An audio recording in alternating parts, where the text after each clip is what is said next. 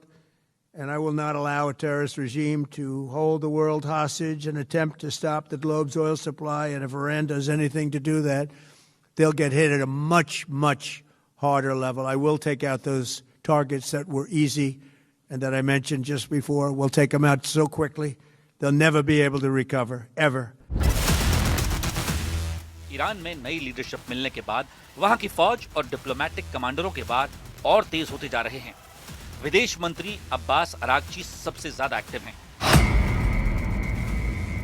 Abbas Araghchi ने कहा है कि ये अमेरिका का ऑपरेशन एपिक फ्यूरी नहीं, ये अमेरिका का ऑपरेशन एपिक मिस्टेक बन चुका है, जिसे अब अमेरिका और इजराइल सही साबित करना चाहते हैं। इसीलिए वो इस युद्ध के लिए ईरान को जिम्मेदार ठहरा रहे हैं, जबकि पहला हमला ट्रंप और नेतन्याहू की तरफ से किया गया है। इसकी साजिश इजराइल ने रची, लेकिन अब इसका खमियाजा अमेरिका के लोग भुगत रहे हैं। अरागची का इशारा खाड़ी के तेल और गैस में लगी आग की तरफ है और इसके असर पर जिससे दुनिया भर की अर्थव्यवस्था चरमराती हुई नजर आ रही है। So this is the consequence of the U.S. aggression against us. We are not responsible for that. युद्ध क्या मोड़ ले रहा है, नया मोर्चा कहां खुल रहा है, इसके लिए तुर्की से आया ये वीडियो देखिए। अमेरिका का पेट्रियट सिस्टम तुर्की के अहम अड्डों पर तैनात किया जा रहा है। तुर्की ईरान को आगाह कर चुका है कि उसकी सरहद में मिसाइल आई तो अंजाम बुरा हो सकता है। मिसाइल डिफेंस से लेकर ईरान पर हमलों तक ट्रंप और नेतन्याहू का युद्ध अमेरिका को बहुत महंगा साबित हो रहा है।